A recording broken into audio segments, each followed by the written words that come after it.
నిర్గమకాండ 3వ అధ్యాయం 10వ వచనం. Praise the lord. Hallelujah. Right. 10వ వచనం. నిన్ను ఫరో యొద్దకు పంపెదను, ఇశ్రాయేలు నా ప్రజలను ఐగుప్తులో నుండి తోడుకొని పోవును. చిన్న ప్రార్థన. ప్రేమ, కనికరము, దయ, దాక్షిణ్యము కలిగిన దేవుడవు, పిలిచిన దేవుడవు, నీకు స్తోత్రములు, వందనాలు చెల్లిస్తున్నాం ప్రభువా. వాక్యమైన దేవుడు, మాట్లాడే దేవుడు, మాతో మీరు మాట్లాడమని మేము ప్రార్థిస్తున్నాం. వినగలిగే చెవులు, గ్రహించగలిగిన హృదయాలను బిడ్డలందరికీ అనుగ్రహించు నాయన. అల్పుడును నీ పాదధూళి తండ్రి, నీ దాసుడును తండ్రి, అయోగ్యుడును ప్రభువా, నీ యందు నన్ను మరుగుపరిచి నీ ఆత్మాభిషేకంతో నింపి అయ్యా మీ దాసుని నోట నీ వాక్కొంచి మీరు మాట్లాడండి. నీ ప్రజలైన మా అందరికీ నాయన వినగలిగే చెవులు, గ్రహించగలిగిన హృదయమును అనుగ్రహించము. నీవు ఎంతైనా నమ్మదగిన దేవుడు కనుక స్తుతులు చెల్లిస్తూ నీ కృప మీదే ఆధారపడి నీ ఆత్మ సహాయమునకు యేసు క్రీస్తు ప్రభువును బట్టి అడిగి పొందుచున్నాము తండ్రి. ఆమేన్. స్తోత్రం. హల్లెలూయా. మరోసారి దేవాది దేవునికి మహిమ, ఘనత, ప్రభావం కలుగును గాక. త్రియక దేవుని యొక్క కృప, ప్రేమ, సమాధానం మనందరికీ తోడై ఉండును గాక. ఈరోజు దేవుని యొక్క వాక్య భాగం నుండి ప్రభు యొక్క పిలుపులో ఉన్న ఆశీర్వాదాల గురించి రెండో భాగానికి వెళుతున్నాం. ప్రభు పిలుపులో గొప్ప ఆశీర్వాదం ఉంది. ప్రభు పిలుపులో గొప్ప మేలు ఉంది. ప్రభు యొక్క పిలుపు ద్వారా ఇతరులు కూడా మేలు పొందగలరు. మోషే ఒక సామాన్యమైన వ్యక్తి. మోషే ఎక్కడ బైబిల్ ట్రైనింగ్ చేసుకోలేదు. మోషే ఒక దైవ సేవకుని దగ్గర తర్ఫీదు తీసుకోలేదు. మోషేకు అసలు దేవుని గురించిన అంత చెప్పాలంటే అవగాహన ఏమీ లేదు. ఒక విధంగా చెప్పాలంటే కేవలం తన పని చూసుకోవడం, తన మందను కాసుకోవడం, ఫ్యామిలీని చూసుకోవడం తప్ప ఇంకా ఇతర ధ్యాస లేదు అతనికి. అతను కలకం లేదు. నేను దేవుని సేవ చేస్తానని, దేవుని కొరకు నిలబడతానని అతడి జీవితంలో ఎన్నడూ కూడా ఊహించుకోలే. అసలు తన తలంపులోనే అటువంటి ఆలోచన లేని వ్యక్తితో దేవుడు ఒక పిలుపు ఇచ్చాడు. హల్లెలూయా. అదే మన 10వ వచనం చూస్తున్నట్టే, కాగా రమ్ము నిన్ను ఫరో యొద్దకు. ప్రభువుకి స్తోత్రం. దేవుని బిడ్డలారా, నీవు దేవునికి అవసరం. ఈరోజు నీ స్థితి ఏమైనా, నీ స్థాయి ఏమైనా, నీ వృత్తి ఏమైనా, నీ పని ఏమైనా, నీ వల్ల ఒకవేళ కాకపోయినా, నీ దగ్గర సామర్థ్యము లేకపోయినా, పిలిచిన దేవుడు నమ్మదగిన. హల్లెలూయా. ఆయన పిలుస్తున్నాడు. అందుకే కింద వచనాలు మనం చూస్తే, వెంటనే 11 వచనాలు మనం చూస్తే, అక్కడ మోషే తనను గురించి తాను సాక్ష్యం ఇస్తున్న దేవుని దగ్గర, ప్రభువా నాకెందుకు అంటాడు. అందుకు మోషే, ఎందుకు అసలు అసలు నాకు ఏ సామర్థ్యం ఉంది, నాకు అసలు ఏముందని మీరు పిలుస్తున్నారు? ఫరో ముందు నిలబడగలిగినంత శక్తి నాకుందా? ఫరోతో మాట్లాడగలిగిన శక్తి నాకుందా? లేదే. నాకెందుకు ప్రభువా, నేనే పాటు వాడిని అన్నాడు. ఇక్కడ వినండి, దేవుడు ఒక వ్యక్తి యొక్క సామర్థ్యాన్ని బట్టి పిలువడు. సామర్థ్యము లేని వ్యక్తిని పిలిచి సామర్థ్యవంతుగా మార్చగలిగిన దేవుడు ఆయన. ప్రభుకు స్తోత్రం కలుగుతుంది.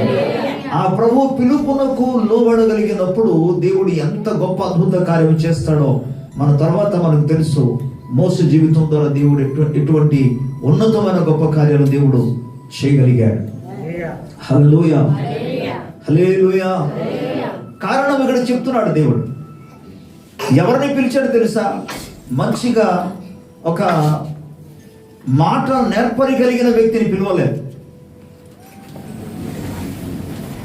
మాట నేర్పగలిగిన వ్యక్తిని కాదు. అందుకే కొరింథీ పత్రికలో ఏమంటాడంటే, ఈ లోకములో ఉన్న జ్ఞానులకు సిగ్గుపరచడానికి దేవుడు వెర్రి వారిని ఏర్పరచుకున్నాడు. ఎన్నికన వారిని సిగ్గుపరచడానికి, ఎన్నిక లేని వారికి బలవంతులైన వారిని సిగ్గుపరచడానికి దేవుడు బలహీనులైన వారిని ఆయన ఏర్పరచుకున్నాడని లేఖనం రాయబడింది. ప్రభువుకి స్తోత్రం కలుగు. హల్లెలూయా. నువ్వు నమ్మితే, దేవుని పిలుపునకు లోబడగలిగితే ప్రభువు నిన్ను వాడుకోగలడు.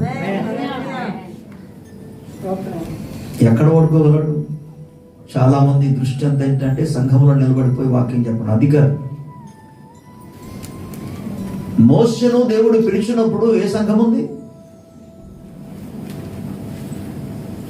ఏం లేదు. కానీ దేవుడు ఒక నాయకునిగా అతన్ని ఏర్పాటు చేశాడు, అతన్ని అభిషేకించాడు. ప్రభుకు స్తోత్రం చెప్తాను. దేవుడు తన దర్శనమును గురించి, తన లక్ష్యాన్ని గురించి, తన ప్రజల పట్ల ఆయన కలిగి ఉన్న ఆలోచనను తీసుకొచ్చి మోసే ఎదుట పెడతాడు. దాన్ని మనం 7-8 వచనాలు చూస్తాం. మరియు యెహోవా ఇట్లనెను, నేను ఐగుప్తులోనున్న నా ప్రజల బాధను నిశ్చయముగా చూచి తిని, పనులలో తమను పెట్టువారిని బట్టి వారు పెట్టిన మొరను వింటిని, వారి దుఃఖమును నాకు తెలిసే ఉన్నది. ఏ ప్రజలైతే బాధలలో ఉన్నారో, కష్టాల్లో ఉన్నారో, బంధకాల్లో ఉన్నారో, వేదనలో ఉన్నారో, దుఃఖంలో ఉన్నారో, సమస్యలతో ఉన్నారో, వారి యొక్క స్థితిగతులను దేవుడు చూసి, ప్రభుకు స్తోత్రం, అందుకు ఆయన చూచే దేవుడు. ఆయన హాగారును మాత్రం చూసే దేవుడు కాడైన, ఆయన అందరి స్థితిగతులను కూడా చూసే దేవుడు. చూసి ఆయన విమోచించడానికి, విడుదల చేయడానికి, రక్షించడానికి, విడిపించి ఒక క్షేమకరమైన స్థలానికి నడిపించడానికి దేవుని యొక్క ఆహ్వానాన్ని ప్రభు అనుగ్రహించాడు. ప్రభుకు స్తోత్రం. ఈ ఉదయకాల సమయంలో ప్రభు నిన్ను కూడా ఇటువంటి బాధలో ఉన్న వారిని, బంధకంలో ఉన్న విడిపించడానికి ఆయన నిన్ను ఆహ్వానాన్ని పలుకుతున్నాడు. హల్లెలూయా.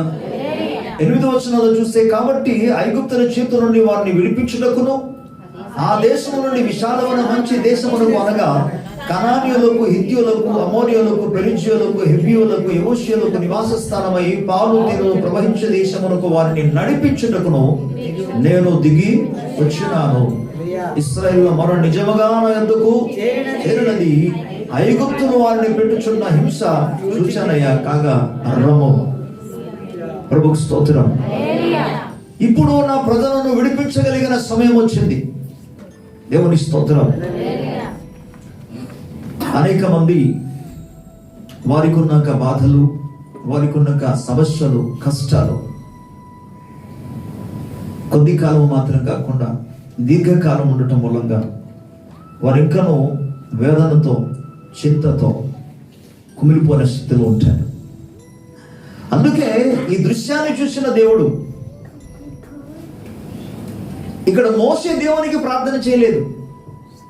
ప్రభా, ఇజ్రాయెల్ ప్రజల పరిస్థితిలో ఉంది, నేనేదో విడిపించడానికి ప్రయత్నం చేశాను, కానీ అక్కడ సమస్య వచ్చేసింది, నేను బారికి వచ్చేసాను, నువ్వే ఏదో ఒక కార్యం చేయి ప్రభు అని మోసే ప్రార్థన చేయలేదు. గమనించాడు, దేవుడే మోసే దగ్గరికి వచ్చాడు. దేవుని స్తోత్రం. తన ప్రజలను విడిపించడానికి దేవుడే మోసే వద్దకు వచ్చి మోసేను పిలుస్తున్నాడు. ఆయన మోసేను సంసిద్ధం చేశాడు. అతడు భయపడితే అతను ధైర్యపరిచాడు. దేవుని స్తోత్రం కలుగును. అతడు దిగులు చెందితే అతన్ని ధైర్యాన్ని ఇచ్చాడు. నేను మాట్లాడలేనంటే నేను నీకు సహాయం చేస్తానన్నాడు దేవుడు. ప్రభుకు స్తోత్రం. మాట్లాడి వారికి నీతో కూడా నీ పక్షముగా మాట్లాడగలిగిన వ్యక్తిని కూడా నేను సహకారాన్ని అందిస్తానని దేవుడు అన్నాడు.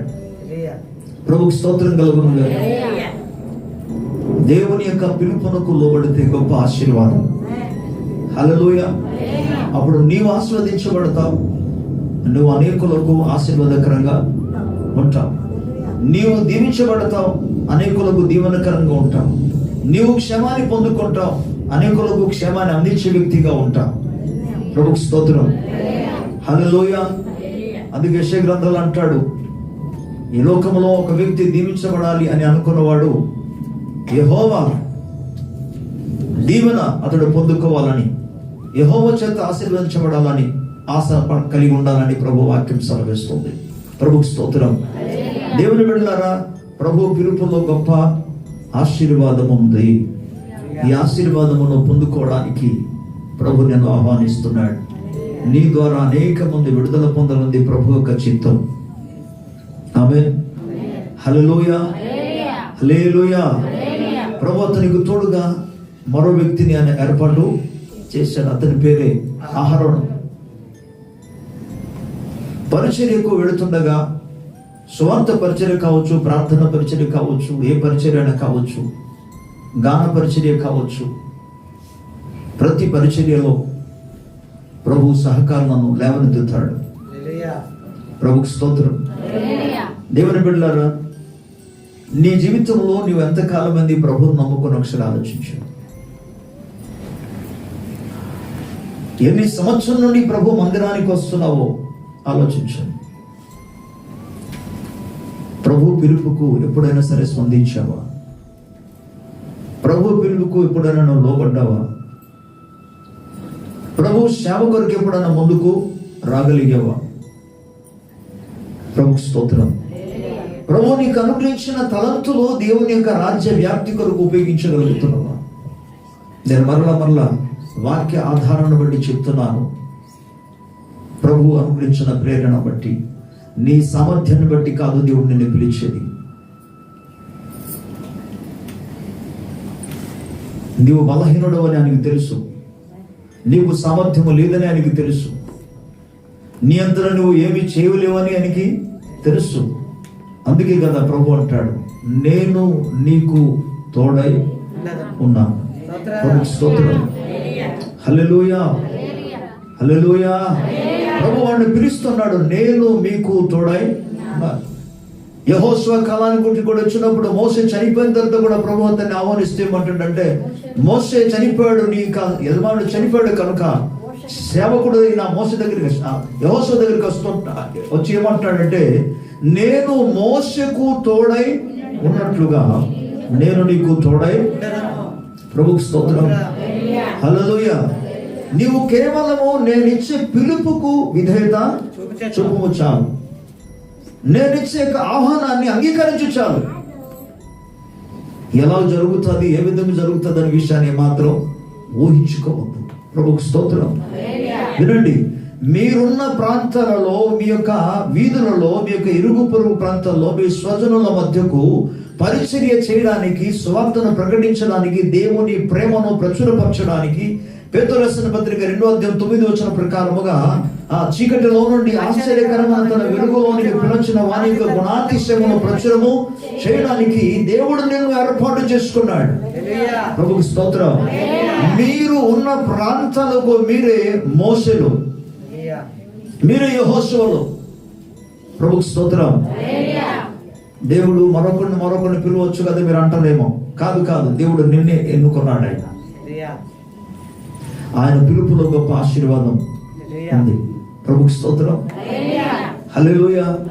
ఐగుప్తు దేశంలో ఆయన ఉన్నప్పుడు అతనికి అంత సంతోషం లేదు.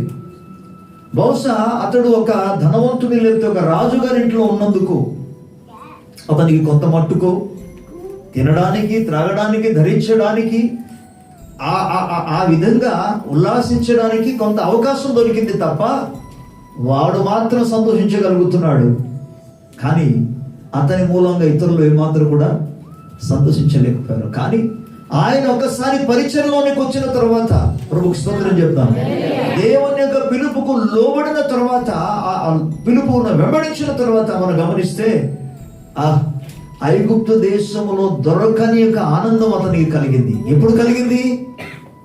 అతని ద్వారా జరుగుతున్న అద్భుతాలు, అతని ద్వారా దేవుడు చేస్తున్న యొక్క విడుదల, అతని ద్వారా దేవుడు చేసిన మహత్కార్యాలు, వాటిని ఇశ్రాయేలు ప్రజలు అనుభవించి వారు ప్రభువును స్తుతిస్తుండగా అందులో దొరికే యొక్క ఆనందం, సంతోషం ఇక ఇంతంతా కాదు. ప్రభుకు స్తోత్రం కలుగును. నువ్వు దేవుని స్వరానికి లోబడితే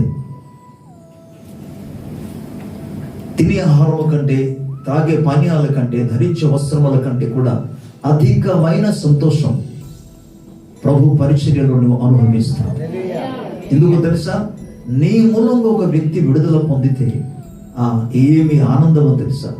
నేను అది చెప్తాను. అది చికెన్ బిర్యానీ కంటే కూడా, నీకు చికెన్ బిర్యానీ అంటే ఇష్టమే కదా, దానికి రుచి కంటే కూడా ఇంకా అధికమైన ఆనందం కలుగుతుంది అక్కడ. ప్రభుకు స్తోత్రం. నిజం చెప్తున్నా, ఒక వ్యక్తి రక్షణ పొందినప్పుడు నా హృదయంలో ఎంత ఆనందము, ఒక వ్యక్తి మారుమనసు పొందినప్పుడు నేను ఎంతో ఆనందిస్తున్నా, ఒక వ్యక్తి ఒకవేళ విడుదల పొందిందనుకోండి, స్వస్థత పొందారనుకోండి, ఆ వార్త వింటున్నప్పుడు దేవునికి స్తోత్రం కలుగును గాక. ఒక కుటుంబము కట్టబడిందనే వార్త తెలిసినప్పుడు దేవునికి స్తోత్రం. నీ మూలంగా జరిగింది పాస్టర్ గారి అనే పదం వస్తే చాలా అసలు పొంగిపోతాం, అసలు దేవునికి స్తుతిస్తూ ఆరాధన చేయకుండా మౌనంగా ఉండలేము. స్తోత్రం. కనుక ప్రభు యొక్క పిలుపు ఏంటంటే నువ్వు అనేకులకు దీవెనకరంగా ఉండాలి, ఆనందాన్ని కలిగించే వ్యక్తిగా ఉండాలి. అందుకే యేసుక్రీస్తు ప్రభువుని గురించి మనం చూడగలం. 61వ అధ్యాయంలో యెషయా గ్రంథంలో చూస్తాం ఏంటంటే, ప్రభువు యెహోవా ఆత్మ నా మీదికి వచ్చి ఉన్నాడు. ప్రభుకి స్తోత్రం. వీధులకు స్వర్తమానమును ప్రకటించుటకును, గ్రుడ్డివారి కనులు తెచ్చుటకును, చెరలో ఉన్న వారిని విడిపించుటకును, బంధింపబడిన వారిని విమోచన ప్రకటించడానికి ప్రభు యొక్క హితవచనము దేవునికి స్తోత్రం ప్రకటించడానికి ఆయన నన్ను అభిషేకించున్నాడు. స్తోత్రం. దుఃఖక్రాంతులందరినీ కూడా సంతోషమును ఇవ్వడానికి, ఓదార్పు ఇవ్వడానికి, సియోనులో దుఃఖించిన వారికి ఉల్లాస వస్త్రం ఇవ్వడానికి, బూడిదకు ప్రతిగా పూదండను, దుఃఖములకు ప్రతిగా ఆనంద తైలమును, భారభరితమైన ఆత్మకు ప్రతిగా స్తుతి వస్త్రమును వారికి ఇచ్చిన, నలిగిన వారిని దృఢపరచడానికి ఆయన నన్ను అభిషేకించి పంపి ఉన్నాడు. ప్రభుకు స్తోత్రం. హల్లెలూయా. ఎంత ఆనందమో తెలుసా? ప్రభు పిలుపుకు లోబడాలి. దేవుని స్తోత్రం. దేవుని యొక్క పిలుపు ఒక వ్యక్తి జీవితాన్ని మార్చివేస్తుంది, ఒక వ్యక్తికి ఘనత ఇస్తుంది. అందుకే దైవజనుడు, అమెరికాకు సంబంధించిన దైవజనుడు బిల్లీ గ్రామ్ ప్రపంచ ప్రఖ్యాతి చెందిన దైవజనుడు. ఆయన ప్రపంచ సవర్తీకరణ చేటలో ఉన్నత స్థానంలో నంబర్ 1 స్థానంలో ఉన్న వ్యక్తి. అతని పరిచర్య ద్వారా అద్భుతాలు ఏమీ లేదు, అంటే మామూలుగా భౌతికమైన స్వచ్ఛత పొందడం ఏమి లేవు, కానీ సువార్త పరిచర్య ద్వారా లక్షల కొద్ది ప్రజలు రక్షణలోనికి వచ్చారు. ప్రభుకు స్తోత్రం. దేవుడు ఒక్కొక్కరిని ఒక వరం ఇస్తాడు. ఇక్కడ ఎవరిని ధృవీకరించడానికి అవకాశం లేదు. ఈ దైవజనుని ఒకసారి అమెరికా అధ్యక్షుడు, ప్రెసిడెంట్ గారు, అమెరికాలో ఉన్న కేబినెట్ మంత్రులందరూ కూడా ఏకీపించి తన దగ్గరకు వచ్చి, అయ్యా మేము ఒక డెసిషన్లోనికి వచ్చాం, అదేంటంటే మా దేశానికి మీరే ప్రెసిడెంట్గా ఉండాలని. ఇతని ద్వారా లక్షల కొద్ది ప్రజలు మారుమనసు పొంది దేవుని గురించిన జ్ఞానములోనికి వస్తున్నారు. కనుక ఇటువంటి దైవ భక్తి కలిగిన వాడు, దైవ జ్ఞానము కలిగిన వాడిని మన నాయకుడు ఉంచితే బాగుంటుందనే ఉద్దేశము కలిగి ఆ దేశానికి ప్రెసిడెంట్గా చేయడానికి వాళ్ళు ఒక నిర్ణయం తీశారు. దీనికి దైవజనుడైన బిల్లీ గ్రామ్ గారు ఏమాత్రం ఒప్పుకోలేదు. దేవుని స్తోత్రం. అలాంటి అవకాశం మనకు దొరికింది అనుకోండి, ఏముందులే దేవుని సేవే ఇది, ఇక ప్రెసిడెంట్ మనం చాలా పని చేసుకోవచ్చు. కానీ మీరు గమనించండి, ఆయన ఒకే మాట అన్నాడు, దేవుని యొక్క ఉన్నతమైన పిలుపు, మహోన్నతుని యొక్క పిలుపును వదిలేసి ఇది ఏంటంటే అంత చిన్న పరిచయం కోసం నన్ను పిలిచాడు అన్నాడు.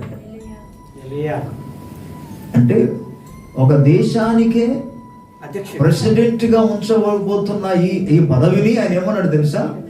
దేవుని పిలుపు ఎదుట ఇది చాలా చిన్నది, అంత నీచంగా నన్ను పిలుస్తారు ఏంటంటే అన్నాడు. నేను అంత చిన్న పని చేయను, నా మీద దేవుని యొక్క ఉన్నతమైన పిలుపు ఉంది, మహోన్నతుని పిలుపు నా మీద ఉంది. హల్లెలూయా. ఈ సేవలో, ఈ పిలుపులో ఉన్నంత ఘనత కంటే మించిన ఘనత మరొకటి లేదు. నన్ను పిలిచింది ఎవరు? మహోన్నతుడైన దేవుడు. ప్రభుకు స్తోత్రం. అంటే సేవ ఒక వ్యక్తి జీవితానికి ఘనత ఇస్తుంది. నువ్వు దేవుని పిలుపునకు లోబడితే, ప్రభుకు స్తోత్రం, నువ్వు ఎవరైనా సరే నీవు సామాన్యంగా వెళ్ళి మరొక వ్యక్తి కొరకు పరిచర్య చేయి, ప్రార్థన చేయి, సువార్త ప్రకటించు, వాక్య పరిచర్య చేయి. నీ పరిచర్య ద్వారా వాళ్ళు విడుదల పొందితే వాళ్ళు తప్పకుండా నేను గౌరవిస్తాను. అందుకే మోషే ద్వారా దేవుడు చేసిన అద్భుతాలను బట్టి, మహత్కారాన్ని బట్టి అంతవరకు ఒక విధంగా చూసిన ఇశ్రాయేలు ప్రజలందరూ కూడా ఒక్కసారిగా ఆయనని ఘనపరచడం మొదలు పెట్టారు. ప్రభుకు స్తోత్రం. ఆయన్ని గౌరవించడం మొదలు పెట్టారు. ప్రభుకు స్తోత్రం కలుగును గాక. ఎప్పుడైతే ఐగుప్త బానిసత్వం నుండి 400 సంవత్సరాల బానిసత్వం నుండి వారు బయటకు వచ్చారో వారి మైండ్ విధానం, వారి మనస్తత్వం అంతా కూడా పూర్తిగా మారిపోయి మోషేను గౌరవించడం మొదలు పెట్టాడు. ఎక్కడున్న వ్యక్తి అయినా ఒకప్పుడు భయంతో పారిపోయిన వ్యక్తి ఆ తర్వాత వచ్చి ఎక్కడో కొండల్లో, పర్వతాలలో, మెట్టల్లో గొర్రెలు కాసుకుంటున్న ఈ వ్యక్తికి దేవుడు ఎటువంటి ఘనత ఇచ్చాడంటే ఆయన పిలుపుకు లోబడిన వెంటనే లక్షల కొద్ది ఇశ్రాయేలు ప్రజలందరూ కూడా అతనిని గౌరవించే స్థితిలో గౌరవిస్తారు. ప్రభు స్తోత్రం. So just obey to the word, to the call of God, to the voice of God. నువ్వు ఇతరులకు ఆశీర్వాదకరంగా ఉంటావు. మన కృత నిబంధనలో కూడా మనం చూస్తాం. లోకసువార్త 5వ అధ్యాయంలో యేసు ప్రభు ఒక పిలుపు ఇచ్చాడు.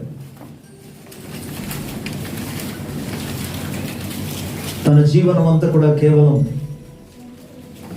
చేపలు పట్టి, చేపలు అమ్మి వాటితోనే తన బ్రతుకు, తన కుటుంబ పోషణ నడిపించుకుంటున్నా, తన పితరులు మొదలుకొని తన తల్లిదండ్రులు మొదలుకొని కూడా అదే వృత్తి కలిగి జీవిస్తున్న, ప్రొఫెషన్ కలిగి ఉన్న ఈ వ్యక్తికి యేసు ప్రభు ఒక ఉన్నతమైన పిలుపు ఇచ్చాడు. ప్రభుకి స్తోత్రం చెప్తాం గట్టిగా హల్లెలూయా. మరోసారి స్తోత్రం. నేను నిన్ను మనుష్యులను పట్టే జాలాలుగా చేస్తాను. ఎంత పెద్ద చేపలు పట్టింది కదా, ఎంత ఎక్కువగా చేప పట్టిందని చెప్పేసి పడిందని చెప్పి నువ్వు ఆశ్చర్యపడిపోవద్దు. ఇది మొదలుకొని నేను నీకు మనుషులను పట్టు జాలాలుగా చేస్తాను. ప్రభుకు స్తోత్రం. ప్రభు పిలుపుకు ఒక్కసారి లోబడిన తర్వాత ఏదో తానే బ్రతకాలి, తన కుటుంబం బాగుంటే సరిపోతుంది అనే స్థాయిలోనే మాత్రం లిమిటెడ్ గా జీవించిన వ్యక్తిని ప్రభు పిలుపుకు లోబడినప్పుడు ప్రభుకు స్తోత్రం చెప్తాం గట్టిగా హల్లెలూయా. అంత ఉన్నతమైన రీతిలో ప్రభు అతన్ని వాడుకున్నాడు. అపొస్తలుల కార్యాలు మనం చూసుకుంటే అతను నడిచి వెళుచుండగా అతని నీడ పడిన వారు స్వస్థత పొందారు. ఆహా, ఏమి అద్భుతం. ప్రభుకు స్తోత్రం కలుగును గాక. హల్లెలూయా. ఎంత గొప్ప ఘనత.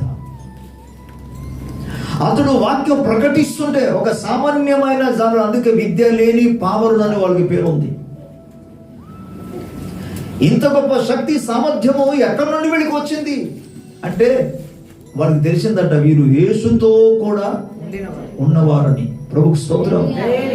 ఇంకా ప్రభు వారి జీవితం ద్వారా ఎటువంటి అద్భుత కార్యం చేస్తుండే. ఒకప్పుడు జాలరుగా ఉండి చేపలు పట్టుకుంటున్న వ్యక్తి ఇప్పుడేమో దేవుని మందిరానికి వచ్చి నజరేయుడైన యేసు నామములో లేచి నడుమని లేపిన వెంటనే ప్రభుకు స్తోత్రం.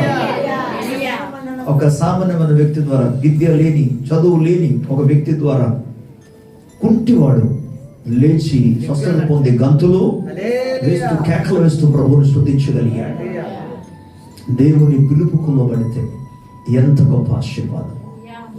ఆ రోజు ఆ కుంటివాడి జీవితంలో బాగుపడిన తర్వాత అతని హృదయంలో ఉన్న సంతోషం ఇంతంత కాదు. దాన్ని చూసినప్పుడు మీకేమనిపిస్తుంది?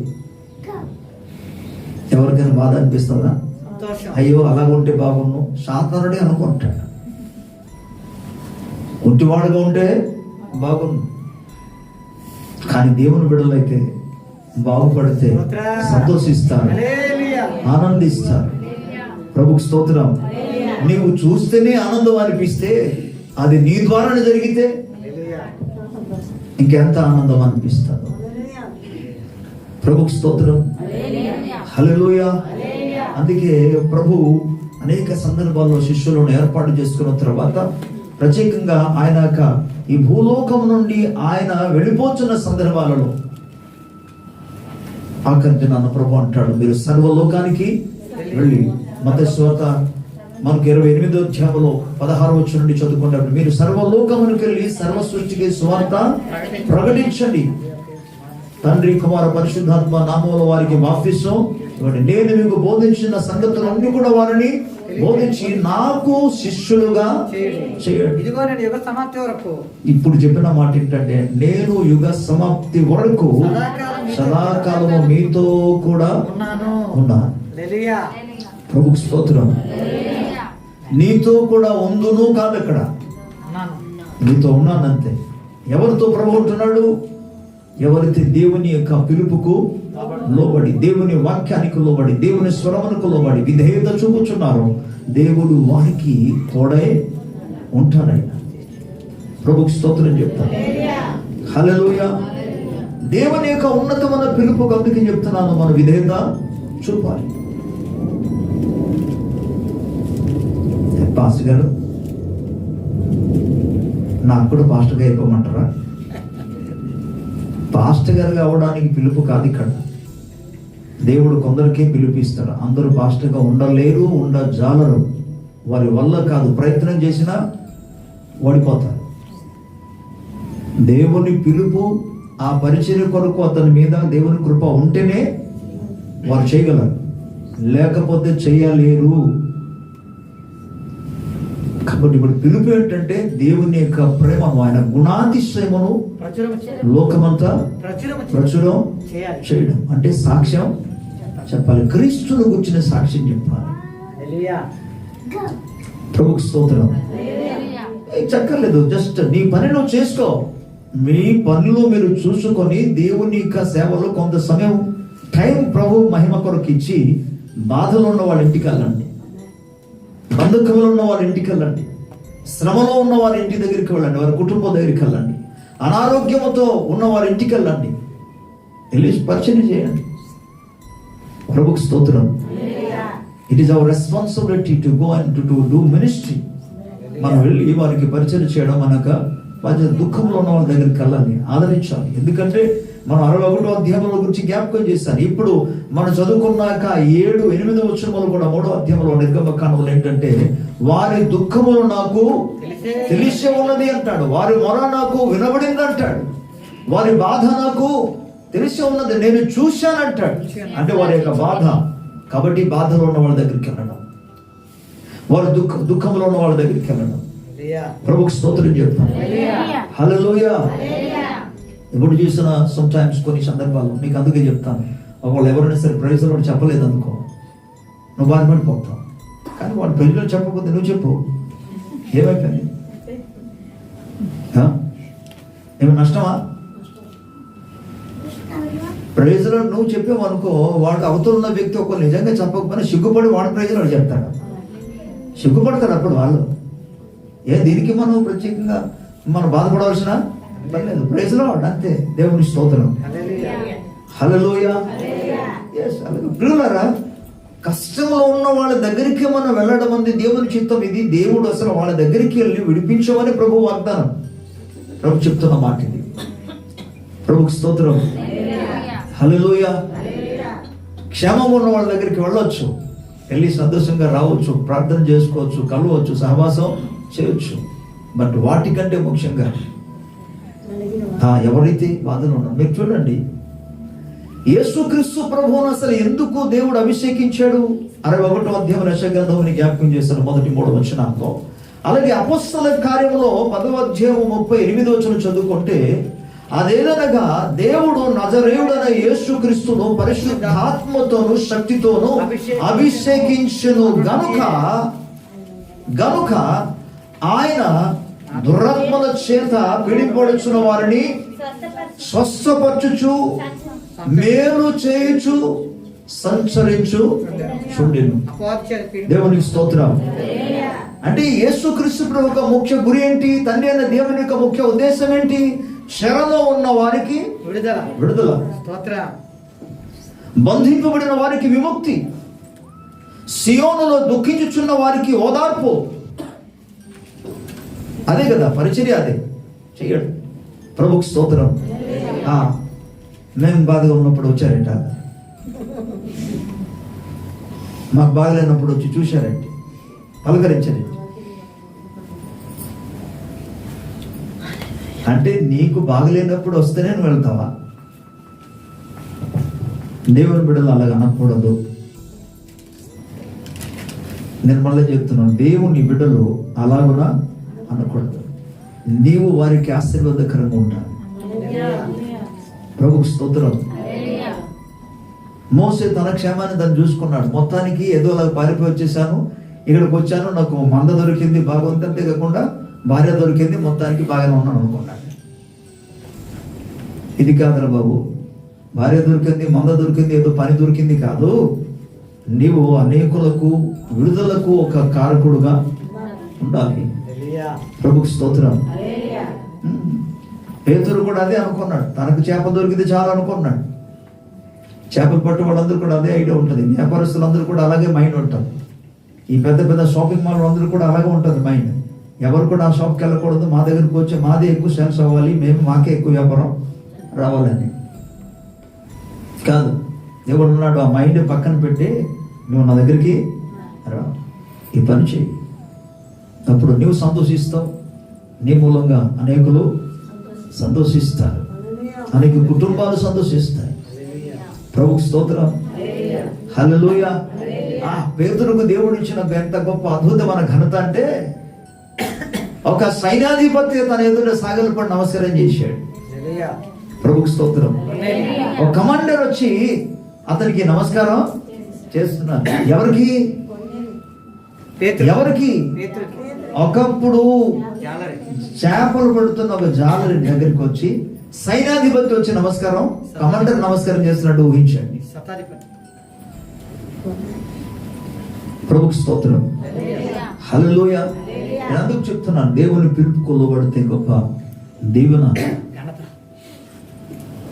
నీ మూలంగా దేవుడు అద్భుతం చేస్తాడు. అందుకే గమనించండి, దేవుని యొక్క ముఖ్య ఉద్దేశం ఏంటి? చెరలో ఉన్న వారికి విడుదల, సియోనులో దుఃఖించుచున్న వారికి ఓదార్పు ఇవ్వడానికి. ప్రభుకు స్తోత్రం. సంఘము కానీ ఈ పరిచర్య చేయగలిగితే, సంఘ విశ్వాసులు అందరూ కూడా ఈ మాటకు లోబడగలిగితే, ప్రభుకు స్తోత్రం, మందిరం నిండిపోద్ది, పొంగి పొర్లుతుంది. మనం కేవలం పేతురులాగా సేవకు రాకముందు ఎలాగో మీరు అనేక మంది ఎలాగో ఉన్నారు. మోసే దేవుని సేవకు రాకముందు ఎలాగో ఉన్నారో మీరు అనేక మంది అలాగే ఉన్నారు. అప్పటి వరకు ఒంటరిగానే ఉంటారు. అప్పటి వరకు మీ మట్టుకు మీరు మాత్రం ఉంటారు తప్ప ఇంకెవరు ఉండరు. దైవ కార్యం చేసి చూడండి, ప్రభు దీవిస్తాడో లేదో అప్పుడు మీరు చూదురు కానీ. ప్రభుకు స్తోత్రం. దైవ పనుల్లో మీరు సహకరించండి, చూడండి, దేవుడు దీవిస్తాడో మీరు చూస్తారు కానీ.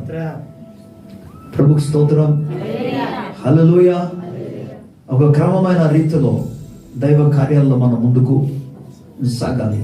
ప్రభు పిలుపు అది. ప్రభుకు స్తోత్రం చెప్తాం. హల్లెలూయా. దేవుడు యెహోషువకు పిలిచినప్పుడు యెహోషువ కూడా అదే విధంగా మాట్లాడుతున్నాడు. ప్రభువా, నేనే పాటి వాడిని, నేనంతటి వాడిని, మోసకు నేను కేవలం పరిచారకుడు మాత్రమే, నా వల్ల అవుదన్నట్టుగా భయపడితే ప్రభు అంటున్నాడు, భయపడాల్సిన పని లేదు, నేను నీకు తోడే ఉన్నాను. దేవుని స్తోత్రం.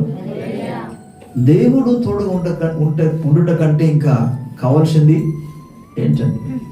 ప్రభువే తోడుగా ఉంటే అది ఏ స్థితిలో ఉన్నా సరే, ఎక్కడున్నా సరే మనం దిగులు పడవలసిన పనే లేదు. ప్రభుకు స్తోత్రం.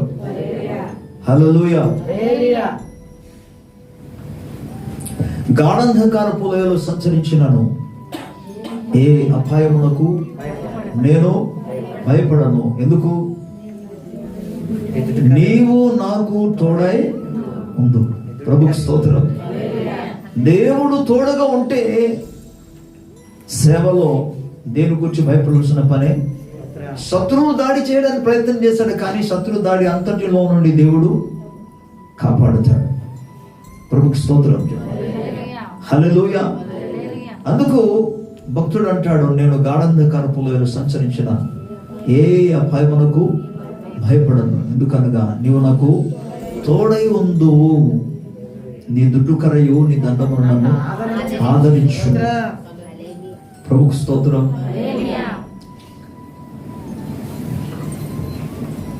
ప్రార్థన సహవాసాల్లో దేవుని యొక్క బిడ్డలు ఆసక్తి కలిగి, ఆశ కలిగి, తృష్ణ కలిగి ముందుకు వెళ్ళాలి. నాకు ఒక విషయం ఎప్పుడు బాధగా అనిపిస్తుంటుంది ఏంటంటే, ఇంకనూ ఎక్కడున్న బిడ్డలు అక్కడే ఉన్నారు, ఎక్కడ పడి ఉన్న వాళ్ళు అక్కడే పడి ఉన్నారు. ఏ స్థితిలో ఉన్నారు? ఆర్థికంగా ఆ స్థితిగానే ఉన్నారు, ఆధ్యాత్మిక జీవితంలో కూడా అదే స్థితిలో ఉన్నారు. దీన్ని చూసినప్పుడు చాలా బాధ అనిపిస్తుంది. అసలు ఏం జరగాలి? ఆధ్యాత్మికంగా ఎదగాలి, ఆర్థికంగా కూడా దీవించబడాలి. ఆర్థికంగా అసలు ఎందుకు ఎదగటం లేదు చాలా మంది. ఎప్పుడు చూసినా ఒకే స్థితిలో, ఆ స్థితిలో ఎందుకు మాత్రం ఉంటున్నారు? దేవుని వాక్యానికి లోబడితే దేవుడు అంచెలంచెలుగా దీవిస్తాడు. ప్రభుకు స్తోత్రం. అందుకే భక్తుడు చక్కటి పాట రాశాడు. ఏ పాటి వాడనని నేను ఎంతగానో ప్రేమించావు, అంచెలంచెలుగా హెచ్చించి నన్నెంతగానో దీవించావు. ఏ పాటి వాడనని నేను నన్నెంతగానో ప్రేమించావు, అంచెలంచెలుగా హెచ్చించి నన్నెంతగానో దీవించావు. వందనం యేసయ్యా, వందనం యేసయ్యా, వందనం యేసయ్యా, వందనం యేసయ్యా, వందనం యేసయ్యా, వందనం యేసయ్యా, వందనం యేసయ్యా, వందనం యేసయ్యా. హల్లెలూయా. ప్రభువు తన వాక్యానికి లోబడితే, ఆయన స్వరానికి లోబడితే, పిలుపులకు లోబడితే అంచెలంచెలుగా ఆయన ఆశీర్వదిస్తాడు. ప్రభుకి స్తోత్రం.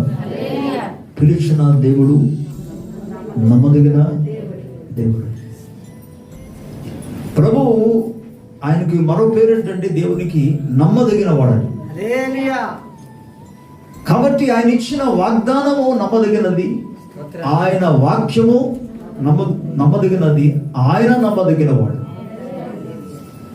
అందుకు క్రొత్త నిబంధనలో కొరింథీ పత్రికలో రాస్తూ 1వ అధ్యాయంలో 21వ వచనం నుండి మనం చదువుకుంటూ ఏమంటాడంటే, ఆయన అవునని చెప్పి కాదను వాడుగా కాదు, ఎప్పుడు ఉండలేదంటాడు. మా ద్వారా ప్రకటించబడిన యేసు అవునని చెప్పి కాదన్నట్టుగా ఉండా లేదు. ప్రభుకి స్తోత్రం చెప్పాలి. మా ద్వారా ప్రకటించబడుతున్న యేసు ఆయన అవునని చెప్పి కాదని వాడు కాదు. ఆయన అవును ఆమేన్ అనువాడే. ఆయన చెప్పిన ప్రతి మాటకు, దేవుని సేవకుల ద్వారా ప్రకటించబడుతున్న ప్రతి వాక్యమును, ప్రతి వాగ్దానమునకు ఆయన అవును అని చెప్పే దేవుడు కానీ కాదు అనేవాడు కాదు. ఆయన ఆమేన్ అనువాడు. ప్రభుకు స్తోత్రం. కనుక దేవుని సేవకునిగా మీకు చెప్తున్నాను, దేవుని యొక్క అభిషేకము పొందుకున్న వాడే దేవుని ప్రతినిధిగా, దేవుని రాజ్య ప్రతినిధిగా చెప్తున్నాను. ఆయన పిలుపునకు లోబడితే నీవు దీవించబడతావు. నేను మరల వాళ్ళు చెప్తున్నాను, పిలుపు ఉన్న వెంటనే కేవలం ఒక పాస్టర్ గారికి ఉండిపోవడం గురించి కాదు నేను మాట్లాడేది.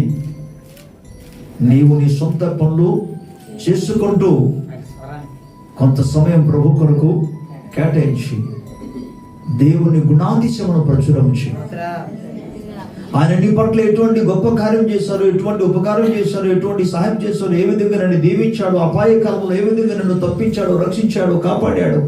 ప్రభుకి స్తోత్రం చెప్తాను. అనారోగ్య సమయంలో ప్రభు ఏ విధంగా నన్ను స్వస్థపరిచాడు, వాటిని గూర్చినక సాక్ష్యము ప్రభు ఒక శక్తిని గూర్చి ప్రకటించు. దేవుని స్తోత్రం చేసి చూడు.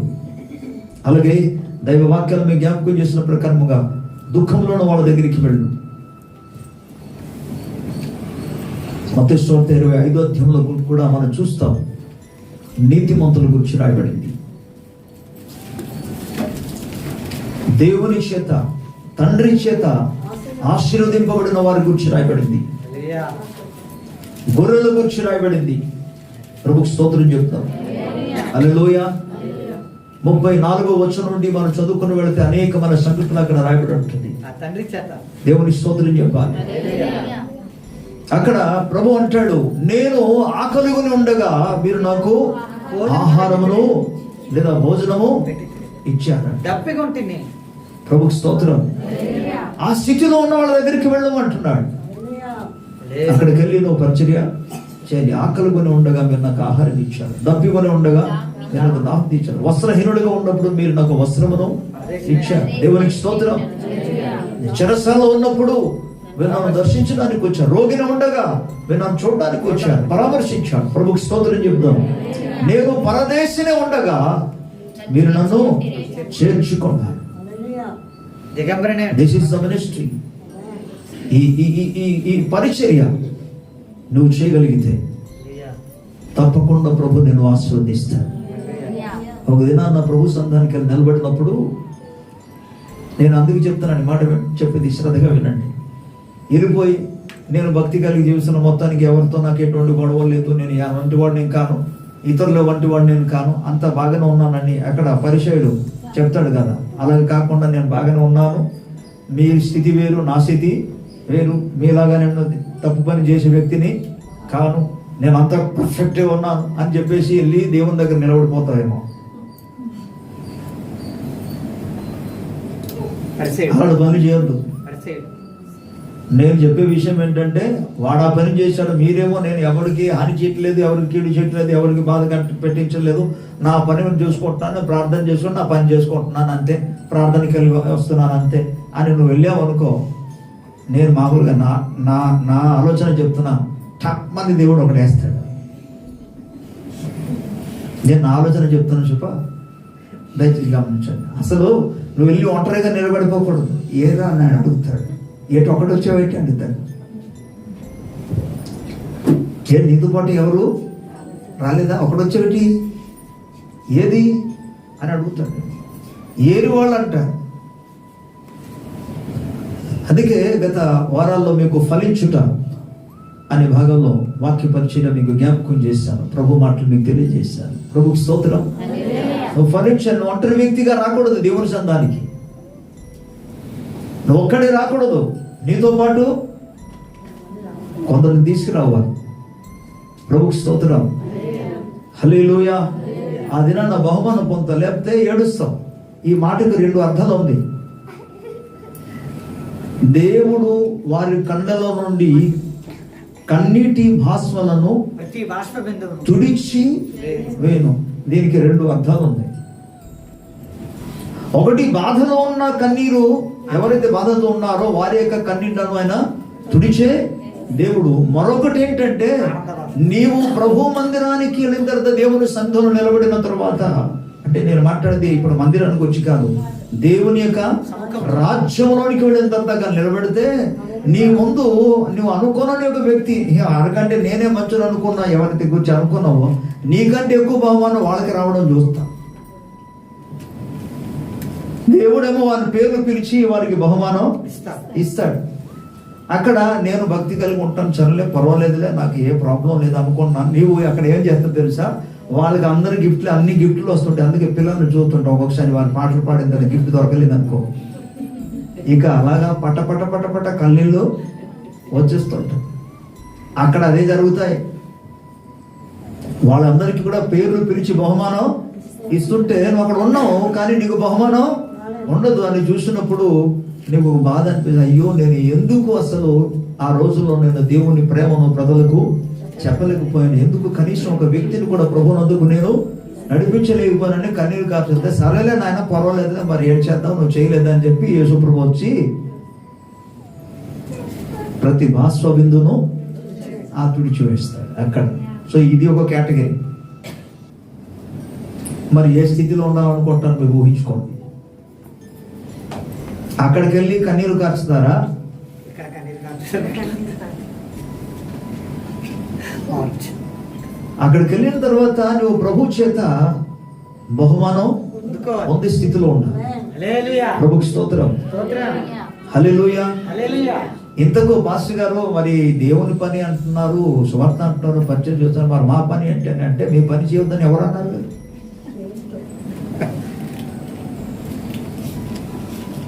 నేను అందుకే అనేక సందర్భాలలో నోహావును గురించి కానీ హానోకు గురించి కానీ పదే పదే జ్ఞాపకము చేస్తూనే ఉన్నాను. హానోకు కేవలము 65 సంవత్సరాలు తన కుటుంబముతో ఆయన గడిపిన సమయం తర్వాత ఆయన 300 సంవత్సరాలు దేవునితో కూడా నడిచిన వాడు. అలా నడుస్తూ ఆయన కుమార్తెలను కనేను అని పదం రాబడింది. ఆ మాటకు అర్థం ఏంటంటే సంసార జీవితంలో ఆయన గడుపుతూ కూడా దేవునితో కనుక నీ సంసార జీవితంలో నడుస్తూ కూడా దేవుని సేవ చేయగలవు అని చెప్తున్నాను. ప్రభుకి స్తోత్రం. ఇంతతో అయిపోయింది కాదు. నువ్వు స్వార్థ ప్రకటించగలవు, దేవుని ప్రేమను చెప్పగలవు, దేవుని గుణాతిశయములన్నీ కూడా ప్రచురం చేయగలవు. ప్రభుకి స్తోత్రం కలుగును. దేవుడు అక్కడ పూర్తిగా అన్ని వదిలేరవు అని చెప్పడం లేదు. అక్కడ అది కొంతమంది జీవితానికి మాత్రం ఉంటుంది. అందుకు ప్రభు స్వరానికి లోబడితే వాటి మూలంగా కలిగే గొప్ప దీవెన ఏంటంటే నువ్వు దీవించబడతావు. ప్రభు నీకు తోడుగా ఉంటాడు. అపాయము కలిగిన సరే ప్రభు అందుకు అంటాడు 92వ కీర్తనలో కదా, 91వ కీర్తనలో మాట్లాడుతుంటాడు. 14వ వచనం నుండి ప్రభు అంటాడు, అతడు నన్ను ప్రేమించుచున్నాడు కనుక నేను అతన్ని తప్పిస్తాను. అతడు నా నామం ఎరిగినవాడు కనుక నేను అతన్ని ఘనపరుస్తాను. దేవుని స్తోత్రం. అతన్ని విడిపించి నేను గొప్ప చేస్తా. అపాయం వచ్చిన దేవుడు విడిపిస్తాడు. ఇర్మీయాతో దేవుడు మాట్లాడితే ఏమన్నాడు తెలుసా? మొదటి అధ్యాయంలోని 4వ వచనం నుండి మనం కింద వచ్చిన వాళ్ళకు చదువుకున్న ప్రభు అంటున్నాడు, దావయ్య నేను జనములకు ప్రవక్తగా నేను నియమించాను, నేను ఏర్పాటు చేశాను. నువ్వు తల్లి గర్భంలో పిండంగా ఉన్నప్పుడే నేను నీకు ప్రవక్తగా చూశాను, ప్రవక్తగా ఇచ్చాను, ప్రవక్తగా నేను పిలుచుకున్నాను. ప్రభుకి స్తోత్రం. ఎందుకో తెలుసా? పడద్రోయుటకును, నశింప చేయుటకును, కూల్చడానికి నేను నీకు ఏర్పాటు చేశాను. ఏంటి పడగొట్టాలి నువ్వు? ఏంటి కూల్చాలి? ఏది నువ్వు పడద్రోయాలి అంటే దేవుని చిత్తానికి వ్యతిరేకం ఉన్న ప్రతి స్వభావాలను కూడా నీవు పడద్రోయాలి, కూల్చాలి, నిర్మూలము చేయాలి, దాన్ని నాశనము చేయాలి. మరి ఏం కడతావు అంటే జీవితాలను నువ్వు కట్టాలి. దైవ చిత్తానుసారంగా నీతిని, న్యాయాన్ని, భక్తిని అనుసరించి జీవించినట్టుగా ప్రతి ఒక్కరు ప్రవర్తనను కట్టాలి, జీవితాలను కట్టాలి, కుటుంబాలను కట్టాలి. దాని కొరకు నేను నీకు ప్రవక్తగా నియమించాను. నీవు ఈ పని చేస్తే నేను నీకు, ప్రభు అంటాడు, నేను నీకు ఇత్తడి తలుపుగా, ఇత్తడి స్తంభముగా నేను నీకు ఉంటానన్నాడు. ఇత్తడి గోడగా నీకు ఉంటానన్నాడు దేవుడు. ప్రభుకు స్తోత్రం. పిల్లరా, అందుకే దేవుని పిలుపులో గొప్ప మీరు చూడండి, వారు నీతో యుద్ధము చేస్తారు కానీ వారు నిన్ను ఏమాత్రం కూడా గెలవలేరు. ఎందుకో తెలుసా? నేను నీకు తోడై ఉన్నాను. సో దేవుని పిలుపులో ఉన్న గొప్ప ఆశీర్వాదం ఏంటంటే పిల్లలు, శత్రువులు లేచి నీ మీద ఎంతమంది లేచినా వాళ్ళు ఏమాత్రం కూడా నీ మీద గెలవలేరు. ఎందుకో తెలుసా? దేవుడు నీ పక్షముగా కార్యం చేస్తాడు కనుక. స్తోత్రం. ఈ ఉన్నతమైన దీవెన పొందుకు గల ప్రతి అవసరతను తీరుస్తాడు. ఎందుకంటే పిలిచిన దేవుడు. ఓకే, యేసు ప్రభు శిష్యులను పిలిచాడు, పరిచయం చేయడానికి వెళ్ళమన్నాడు. ప్రభు వారిని పిలుస్తూ పంపిస్తూ ఏమన్నాడు అంటే, మీ చేతిలో అసలు సంచిలో డబ్బు పట్టుకోవద్దు అన్నాడు దేవుడు.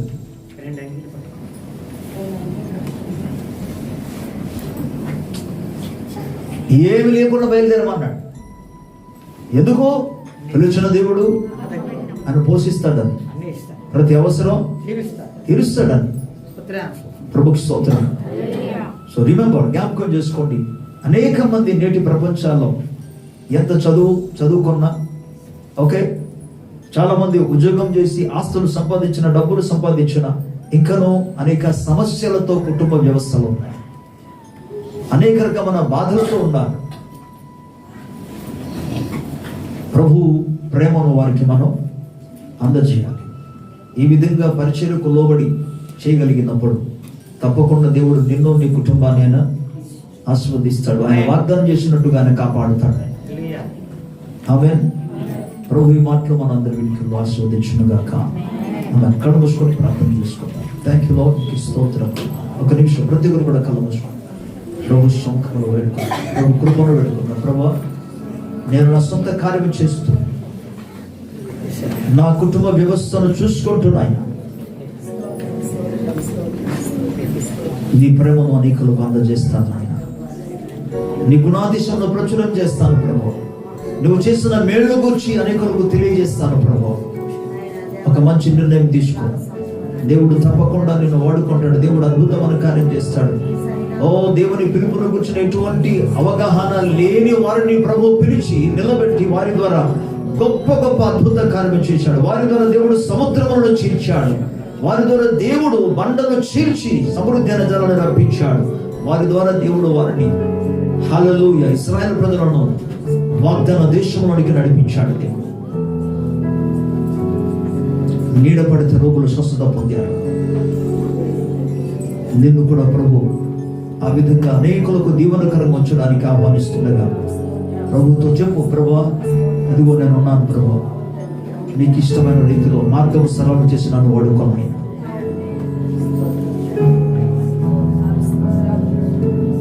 పరిశుద్ధులైన మా తండ్రి, నీ నామానికి వందనాలు.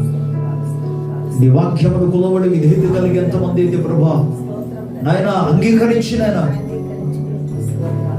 స్వీకరిస్తున్నారు, వాళ్ళందరినీ ఈ ఉదయకాల సమయంలో నీ కనుదృష్టి వారి మీద ఉంచమని ప్రార్థిస్తున్నాను. వారి మీదకి నీ బలమైన అభిషేకము, నీవు పొందుకున్న అభిషేకము యేసుక్రీస్తు ప్రభు నామములోనైనా బలముగా దిగి వచ్చునుగాక. వారు ప్రభు ఇక్కడ నుండి విడిచిన ప్రతి స్థలాల్లో, ప్రతి గృహంలో, ప్రతి కుటుంబంలోనైనా గొప్ప మేలు కలుగునుగాక, విడుదల కలుగునుగాక, నాయన స్వస్థత కలుగునుగాక. నాయన దుఃఖంలో ఉన్న వారు ప్రభునైనా నాయన ఓదార్చబడుదురుగాక. నాయన వీరి ద్వారా నాయ ప్రభు నీ విడుదల ద్వారా నాయన ప్రభా నీ కొందనాలు స్తోత్రం. చెరలో ఉన్న వారికి విడుదల కలుగున్నట్టు, గురుటి వారి కనులు తిరగబడినట్లుగా నాయన, బంధింపబడిన వారికి విముక్తి కలుగున్నట్లుగా నాయన, మూడుదికు ప్రతిగా పూర్ణత కలుగున్నట్లుగా నాయన, భారభరితమైన ఆత్మకు ప్రతిగా స్తుతి వస్త్రము కలిగి ఉన్నట్లుగా నాయన, నలిగిన హృదయము కలిగిన వారికి దృఢపరచబడులాగా నాయన, ఆ రీతిగా నాయన మీరు వాడుకోమని ప్రార్థిస్తున్నారు. పరిశుద్ధుల మహిమ నీకే, ఘనత ప్రభావం నీకే. యేసు ప్రభు నామములో వేడుకొనుచున్నాము తండ్రి. ఆమేన్. Praise Lord. God bless you. ప్రభువును దీవించును గాక.